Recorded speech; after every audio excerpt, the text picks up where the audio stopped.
Hi folks, welcome to March of the Machines Spoilers, part number 2.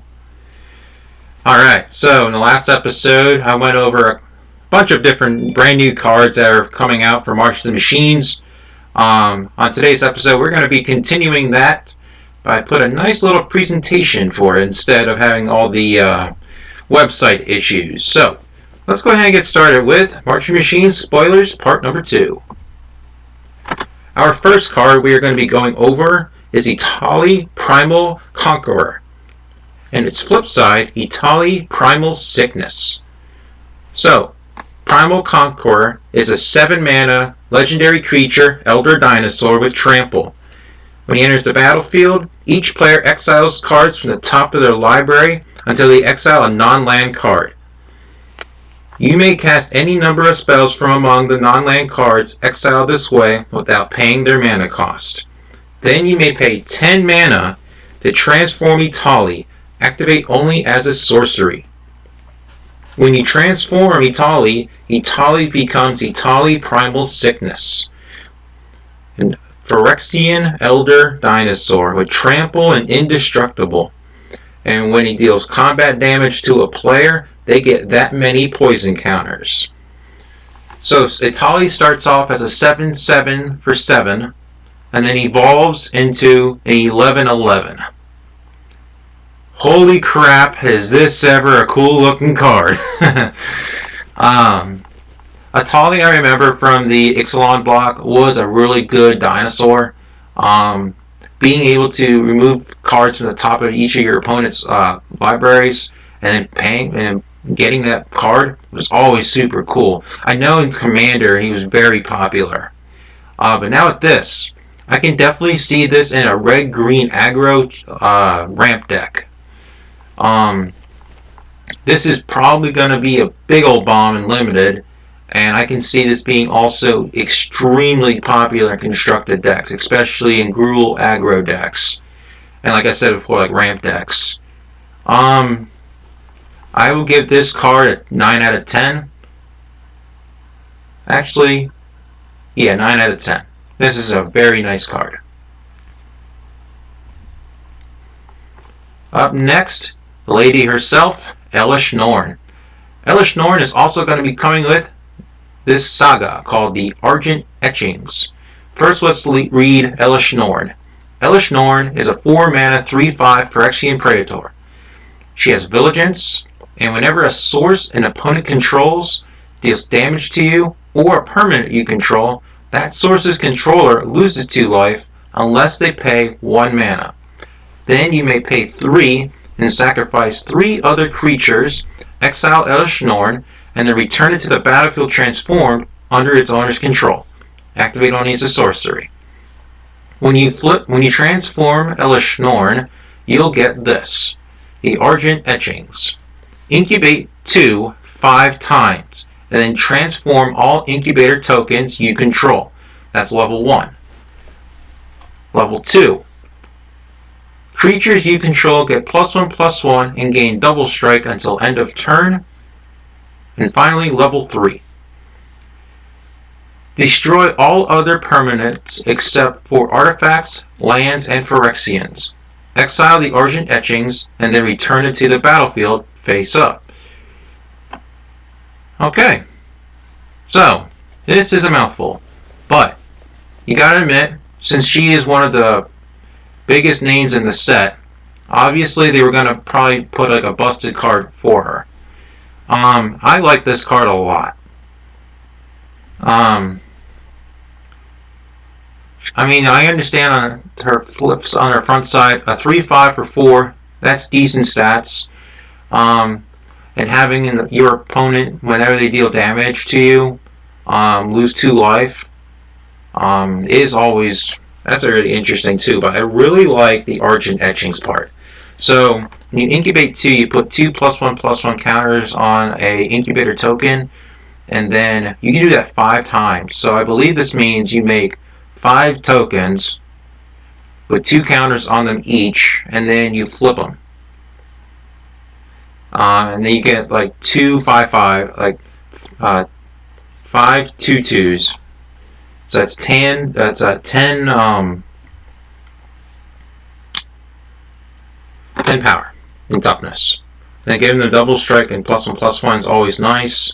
And then everything blows up, except for artifacts, lands, and Phyrexians. So this is going to be a very good card. Limited wise, this will probably be okay. But in constructed, I can definitely see this in a control deck, or I can definitely see this in like a white aggro deck. I'll give this a 9 out of 10. Up next is Borg Marikmos and Fibbleflib.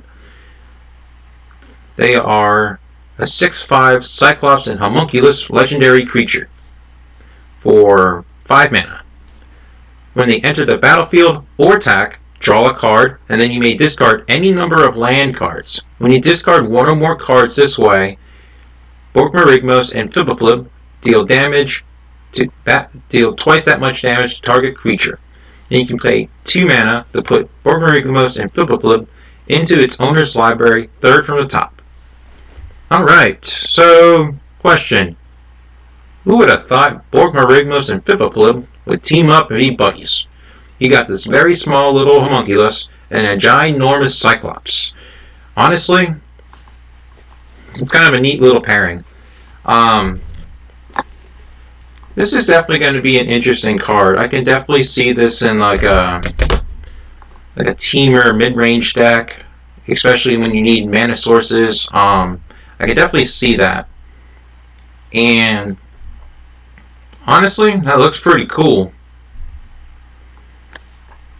Hopefully, we'll see some constructed play. In limited, this could be a nice 6/5 beater. But yes, I believe this is going to be a nice card. I give this like a 7 out of 10.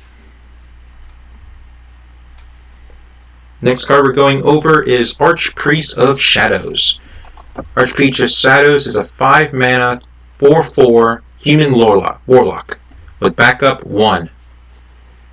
She also has Death Touch and has, when this creature deals combat damage to a player or battle, return target creature card from your graveyard to the battlefield. Alright, so for a rare, this is okay.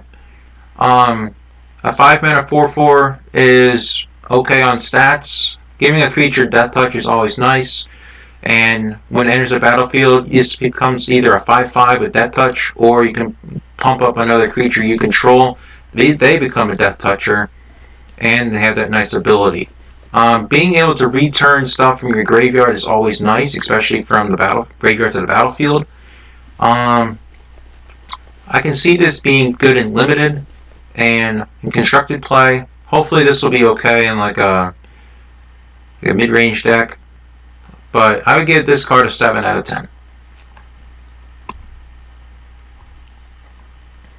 Alright, our next card we're going to go over is Botanical Brawler.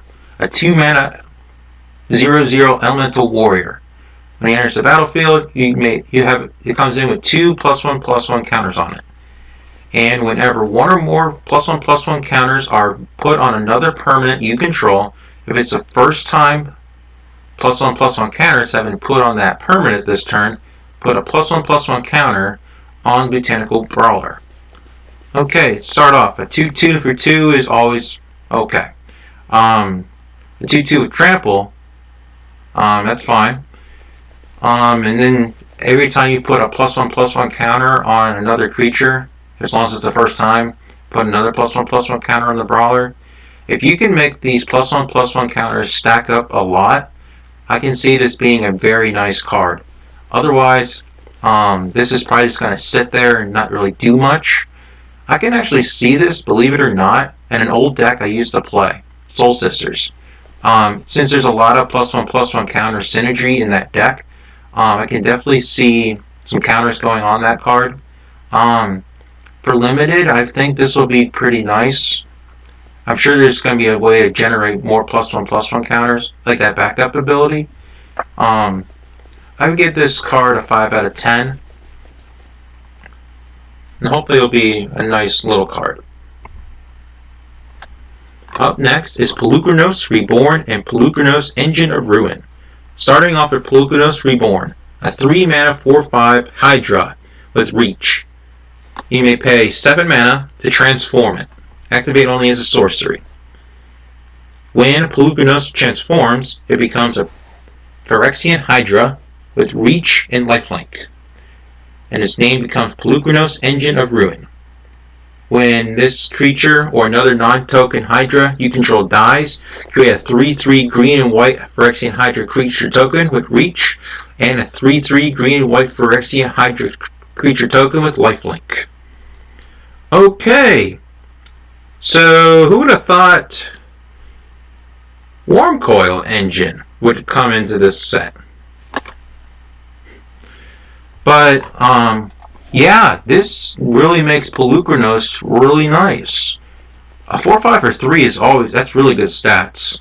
And then paying 7 mana to transform it into basically Wurmcoil Engine, just at Reach and Lifelink, that's good too. I can definitely see this in a nice ramp deck, or a nice aggro deck, or maybe just a mono green beaters deck. This is definitely going to be a nice card in the upcoming set, and it's probably going to see some constructed play. Limited, this is going to be great, and yes, constructed play is going to be great as well. I give this card a 9 out of 10. Alright, the next card we're going over is Boonbringer Valkyrie. A 5 mana 4/4 Angel Warrior with backup 1. And it also has Flying, First Strike, and Lifelink. So this is basically Baneslayer Angel. And you can give those stats to another creature you control. Or when it pops in, it becomes a 5/5 with all this nice abilities. Yeah, this is going to be, I believe, a good limited card. In constructed play, this card would probably see it in a mid-range deck, maybe. But definitely going to be nice and limited. I would give this card a 6 out of 10. Our next card we're going over is Invasion of Ikoria and Ziluthra, Apex of Ikoria. Starting off with Invasion of Ikoria. It is an X green battle siege. And when it enters the battlefield, search your library or graveyard for a non-human creature card with mana value X or less and put it onto the battlefield. If you search your library this way, shuffle. And when the 6 siege counters are gone from the Invasion of Ikoria, it flips over into Ziluthra, Apex of Ikoria. A legendary creature dinosaur with Reach that is an 8/8. And it says for each non-human creature you control, you may have that creature assign its combat damage as though it weren't blocked. Okay, let's start off with the Invasion of Ikoria. I see this card being nice. Search your library for something big, and then attack your own siege, and then flip it into something big. Can't get much simpler than that. This is definitely going to be really nice and limited. Because I'm sure there's going to be plenty of non-human cards in this set that are going to be very big. And I'm sure there's going to be ways to ramp your mana base. For constructed play, I can definitely see this in the upcoming standard set, because there is plenty of ramp cards. And putting out non-humans are normally a huge threat, and having your non-humans assign combat damage as though they weren't blocked is always really nice. I would give this card an 8 out of 10. Our next card is Glissa, Herald of Predation. A 5 mana Phyrexian zombie elf. At the beginning of your combat, on your turn, choose one. You can incubate 2 times. Transform all incubator tokens you control. And Phyrexians you control gain First Strike and Death Touch until end of turn. Glissa is also a 3/5. Alright, so Glissa has always been known to have First Strike and Death Touch. So right there, already good.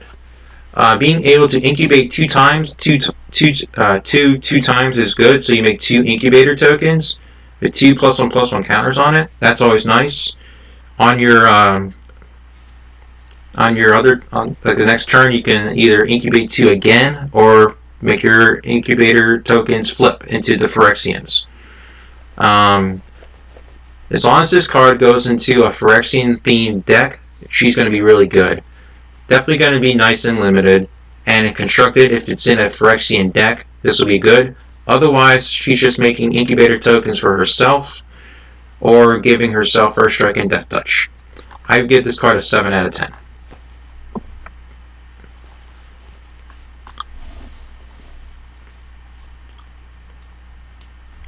Alright, so our next cards we're going over is Traumatic Revelation, and Alabaster Host Sanctifier.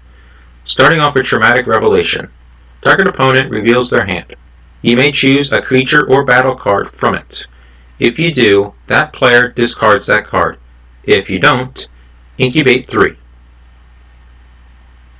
And Alabaster Host Sanctifier is a 2-mana 2/2 Phyrexian Cleric with lifelink. Starting off with Traumatic Revelation, here we are with 2 best friends, Nissa and Chandra. I don't know how I would feel if I see my friend corrupted like this. Look how weird Nissa looks. I mean, she has tentacles on her for her legs. She has multiple arms. She looks scary. I don't know how I'd feel if I were Chandra, seeing my best friend like that. But honestly, another kind of searching your, like another Duress or Thoughtseize kind of style of card is always nice to see. This is only sorcery speed, which is fine. And here's the deal. If your opponent does not have a creature or a battle card from it, you make a incubator token with 3 +1/+1 counters on it. So a 2-mana make a 3/3. Okay, I'm okay with that. Definitely going to be nice and limited. Maybe we'll see constructed play. I give it a 6 out of 10. As for the other card that we have here, this creature, a 2/2 lifelinkers for 2 is always okay. But since there's no other okay abilities on it, I give this like a 3 out of 10. It's probably just going to see limited play, but I don't think we'll see any constructed play. Up next is Scrappy Bruiser and Stoke the Flames. Starting with Scrappy Bruiser, a 4-mana 3/4 Raccoon Warrior. Whenever it attacks, up to 1 target attacking creature gets +2/+0 and gains trample until end of turn.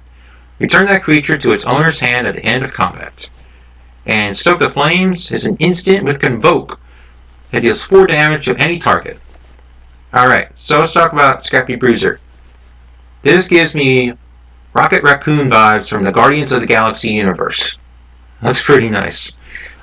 Giving a creature +2/+0 and trample is always a good combat trick. It's a shame that creature will not stick around until the end of combat. It has to be put back into its owner's hand.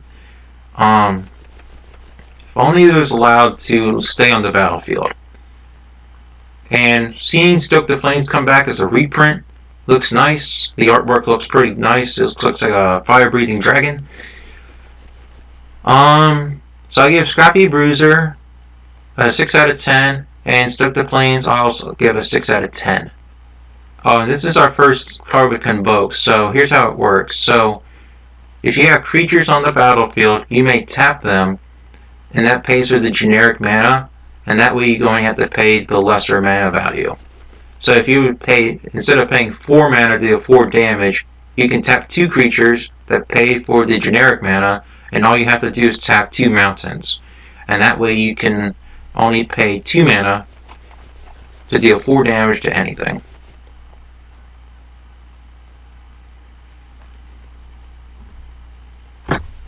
Up next is the Invasion of Fioria and Marchesa Resolute Monarch. Invasion of Fioria is a 6-mana siege. When it enters the battlefield, choose one or both. You can destroy all legendary creatures or destroy all non-legendary creatures. And when the siege flips, it becomes Marchesa, Resolute Monarch, a legendary creature human noble with menace and death touch. Whenever she attacks, remove all counters from up to one target permanent. And at the beginning of your upkeep, if you haven't been dealt damage since your last turn, you draw one card and lose one life. She's a 3/6. So, if you see so many different legendary creatures or non-legendary creatures on the battlefield, blow them up. That's a good sense to me. Makes sense to me. And then when it flips over, it becomes a 3/6 with menace and death touch. Heck yeah, that's really good. And here's another cool part. So when Marchesa attacks, if you have more sieges on the field and you want to flip them, guess what? When she attacks, she can remove all the counters. And this is not just sieges. She can remove planeswalker counters. She can remove counters from sagas, I think. She can remove counters from a permanent. Like +1/+1 counters and -1/-1 counters. She can remove like lots of different counters. Unfortunately, it does not target the player. So if you are infected, you are not going to be able to survive. But yeah, really good. I give Invasion of Floria a 7 out of 10, but I'm going to give Marchesa a 9 out of 10. That is a really nice card, and it's just a rare. Alright, our next card is Invasion of Zendikar, a 4-mana siege. When it enters the battlefield, search your library for 2 basic land cards and put them on the battlefield tapped, and then shuffle. When the siege leaves, it becomes Awakened Skyclave, an elemental creature with Vigilance and Haste. And as long as it's on the battlefield, this card is also a land in addition to its other types. You can also tap it to add 1 mana of any color. Alright, so this siege is Explosive Vegetation, being able to search your 2 basic lands. And when it flips, it becomes an elemental. This is going to be really nice and limited. For constructed play, I will see this in maybe a ramp deck. Like I've seen before with the Ziltofa. This is probably going to be helping that card out. I would give this, both of these cards are fine cards. I'll give Invasion of Zendikar a 5 out of 10, and Awakened Skyclave a 5 out of 10 as well.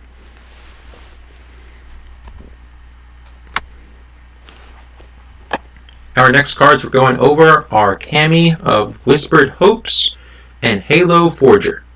Starting off with Kami of Whispered Hopes, a 3-mana 1/1 spirit. If 1 or more +1/+1 counters would be put on a permanent you control, that many +1/+1 counters are +1 are put on that permanent instead. And then the spirit has add X mana of 1 color, where X is the amount of power. And for Halo Forger, we have a 3-mana 3/1 Fairy Rogue with flying. When it enters the battlefield, you may pay X. When you do, you may cast target instant or sorcery spell with mana value X from a graveyard without paying its mana cost. If that spell will be put into a graveyard, exile it instead. Let's go ahead with talking with Kami. So the +1/+1 counter strategy is definitely going to be nice. If this card can be helped out with the backup ability, that would be really cool. Being able to tap for any kind of mana is really nice. And for Halo Forger, a 3/1 with flying, it's always nice and limited. And being able to pay any amount of mana to find an instant or sorcery card either in your graveyard or your opponent's graveyard, and then paying it without its mana cost, it's really good. I'll give Kami of Whispered Hopes a 6 out of 10, and Halo Forger I'll give also a 6 out of 10. These are going to be really nice limited cards, but for constructed play, I don't know. These may or may not see play. Next we have Norn's Instigator and Merciless Repurposing. Let's start with Norn's Instigator, a 2-mana Phyrexian Knight that when it enters the battlefield, you incubate 2. And when a permanent you control transforms into a Phyrexian, put a +1/+1 counter on it. And this is a 2-mana 1/1. And for Merciless Repurposing, this is a 6-mana instant, exile target creature, incubate 3. Let's start with Norn's Instigator. A 1/1 that comes in that makes a 2/2 on entering is pretty nice. And then when that card flips over, it becomes a 2/2. Actually becomes a 3/3 with the extra help from the Norn's Instigator. This is going to be a nice limited card, I believe. Overall, there's a nice amount of +1/+1 counter strategies going around. And this incubate keyword is popping up all over. This is going to be a nice card for limited. This may see constructed play. Overall, I'll give Norn's Instigator a 6 out of 10. Alright, so let's talk about Merciless Repurposing. What the hell happened to Urabrask? I understand that he did not want to follow orders with Elesh Norn. He wanted to go back to his furnace and just go back there and hide. So I guess he got caught, and Elesh Norn's worshippers are basically going to dissect him and cut him up and pretty much kill him. Yeesh. So I guess here's the deal. If you are a worshipper of Elesh Norn, don't betray her. Otherwise, you may end up like Urabrask. Other than the artwork, exiling a creature and then incubating 3, this will see limited play, but for constructed play, I don't see it. I'll give this card a 5 out of 10, based on the artwork alone. But for limited, this is only a limited card only. Up next, we have Quintorius Loremaster, a 5-mana 3/5 Elephant Cleric with Vigilance. At the beginning of your end step, exile target non-creature, non-land card from your graveyard and create a 3/2 red and white spirit token. Also has this, you pay 3 mana and tap the creature, sacrifice the spirit, choose target card exiled with Quintorius.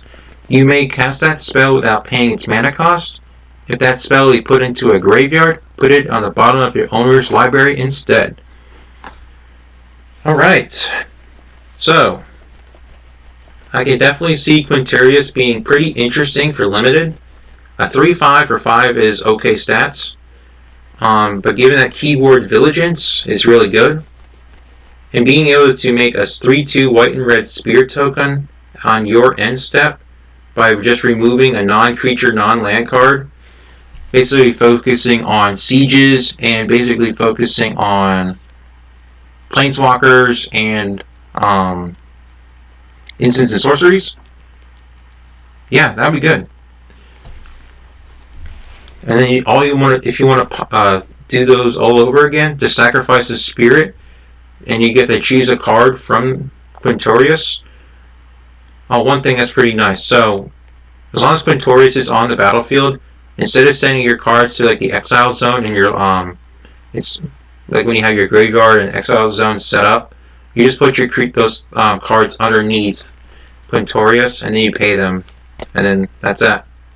Definitely going to see some play. I give this card an 8 out of 10.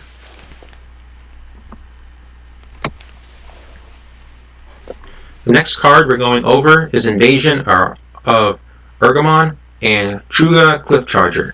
Starting with Invasion of Urgamon, this is a 2-mana siege. When it enters the battlefield, you make a treasure token, then you may discard a card, and if you do, draw a card. And after the siege is gone and it's flipped over, you get Truga Cliffcharger, a 3/4 Rhino with Trample. When it enters the battlefield, you may discard a card. If you do, search your library for a land or battle card, reveal it, and put it into your hand, then shuffle. Alright, so this is an interesting little card. So, enters the battlefield, make a treasure. Cool, that's more mana to you. Then you may discard a card. Alright. and then draw a card. You want to know where I can see this in? Possibly? Dredge. Dredge loves to discard their dredge cards, and instead of drawing, they'll dredge their cards. X how many times the dredge is, and then go with that. This is definitely going to be interesting. And for the flip side of it, a 3/4 with trample is okay. Being able to discard a card and then search your library for a land card or a battle card is also really nice. Yeah. I can see these cards being nice and limited and pretty nice and constructed. Invasion of Aragamon, I will give a 7 out of 10. For Truga Cliff Charger, I will give a 5 out of 10. Alright, here's the last card I have for you. And I saved, I think, the best for last for today. This is Realm Breaker, the Invasion Tree. It's a 3-mana legendary artifact. The first ability is this. You pay 2 mana and tap Realm Breaker. Target opponent mills 3 cards. Put a land card from their graveyard onto the battlefield tapped under your control. It gains if this land will leave the battlefield, exile it instead of putting it anywhere else. Then it has this. Pay 10 mana. Sacrifice Realm Breaker. Search your library for any number of Praetor cards and put them onto the battlefield. Then shuffle. Holy crap, is this ever a nice card. First, let's talk about limited strategies. Mill is always a good strategy in limited. You play with 40 cards, so it's real easy to mill your opponent. And then later down the line, if you have this in a ramp deck and you're playing the Praetors, you just spend 10 mana, I'll get all 5 Praetors, and what are you going to do about it? They all have haste, they all get +2/+2, they all have this and this and that. Holy crap, this card is amazing. But yeah, in all honesty, so far I think this is the best card I've seen yet. 10 out of 10. Gonna be really nice in limited and really nice and constructed. Alright, so that's gonna be it for this. So out of all these cards, I really like Realm Breaker. I really like Marchesa.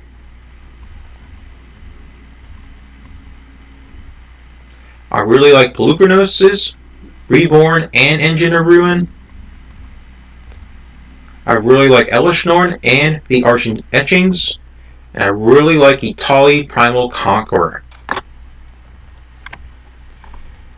Alright, so I think that's going to do it for today's review. So, thank you for watching today's video. Please make sure to follow me here on Twitch for more videos. And guess what? I'm going to be going over more cards later, maybe later today or possibly tomorrow. Don't forget to hit that subscribe button on my YouTube channel as well. But thank you for watching, and I hope you all have a great day.